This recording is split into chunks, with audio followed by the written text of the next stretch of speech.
ഏതൊരു ഫോട്ടോഗ്രാഫറും ആഗ്രഹിക്കുന്ന കാര്യമാണ്. ഷൂട്ടിന് പോകുന്ന സ്ഥലം വലിയ ഒച്ചയോ, ബഹളോ, ആളോ അനക്കോ ഒന്നും ഇല്ലാതെ വളരെ സമാധാനപരമായിട്ട് ഷൂട്ട് എടുക്കാൻ പറ്റുന്ന ഒരു സ്ഥലമായിരിക്കണം എന്ന്. അങ്ങനെ ഒരു സ്ഥലത്തേക്കാണ് നമ്മളിത് ഇന്ന് പോകുന്നത്. ചെറായിലുള്ള ജിയോ ഹെറിറ്റേജ് ഹോംസ്. എറണാകുളത്ത് ട്രഡീഷണൽ ലുക്കിൽ അഫോർഡബിൾ ആയ പ്രൈസിൽ എവിടെ ഷൂട്ട് എടുക്കുന്ന ആലോചനയിലാണ് കസ്റ്റമർ നമുക്കിത് ഈ ഒരു സ്ഥലം സജസ്റ്റ് ചെയ്തത്. ഈവനിങ് ഒരു 4 മണിയോടുകൂടി ഞങ്ങൾ ഷൂട്ട് സ്റ്റാർട്ട് ചെയ്തു. സംഭവം അടിപൊളിയാണ്, പറയാതിരിക്കാൻ വയ്യ. പിന്നെ നമ്മുടെ കസ്റ്റമർ രണ്ടുപേരും ജന്മം ചെയ്താൽ ചിരിക്കൂല. സത്യം പറഞ്ഞാൽ ഏതൊരു ബ്രൈഡ് ആണെങ്കിലും ഗ്രൂം ആണേലും അവർ ഏറ്റവും കൂടുതൽ ആഗ്രഹിക്കുന്നത് അവർ നല്ല ചിരിച്ച നല്ല ഭംഗിയുള്ള ഫോട്ടോസ് തന്നെയാണ് അവർ ആഗ്രഹിക്കുന്നത്. പക്ഷേ ജീവിതത്തിൽ ആദ്യമായിട്ടായിരിക്കും ക്യാമറയുടെ മുമ്പിൽ അവർ നിൽക്കുന്നത്. അപ്പൊ ആ ഒരു ടെൻഷൻ കൊണ്ടാണ് അവർക്ക് അത്രയും അങ്ങോട്ട് ഓപ്പൺ ആയിട്ട് സ്മൈൽ ചെയ്യാനായിട്ട് പറ്റാത്തത്. ഇവരോട് സംസാരിച്ച് കുറച്ച് അവർ ഫ്രീ ആക്കി പയ്യെ എടുത്തു കഴിഞ്ഞാൽ ആക്ച്വലി നമുക്ക് നല്ല ഫോട്ടോസും കാര്യങ്ങളൊക്കെ കിട്ടും. അങ്ങനെ സമാധാനപരമായിട്ട് സമയമെടുത്ത് അവരെ കംഫർട്ടബിൾ ആക്കി നമുക്ക് ഷൂട്ട് എടുക്കാനായിട്ട് ഈ ജിയോ ഹെറിറ്റേജ് ഹോംസ് തന്നെ ഒരുപാട് ഹെൽപ്പ് ചെയ്തു കേട്ടോ.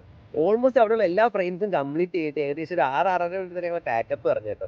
അവിടുന്ന് ഏകദേശം ഒരു 2-2.5 മണിക്കൂറുണ്ട് എന്റെ വീട്ടിലേക്ക്. പക്ഷേ ഞാൻ ഭയങ്കര ഹാപ്പിയാണ് ഇത്രയും ദൂരം ഓടി വന്നത്. അപ്പൊ ഇന്നത്തെ വീഡിയോ ഇത്രയേ ഉള്ളൂ. അപ്പൊ കൂടുതൽ വീഡിയോസിനായിട്ട് നമ്മുടെ പേജ് ഒന്ന് ഫോളോ ചെയ്ത് വെച്ചേക്കണം.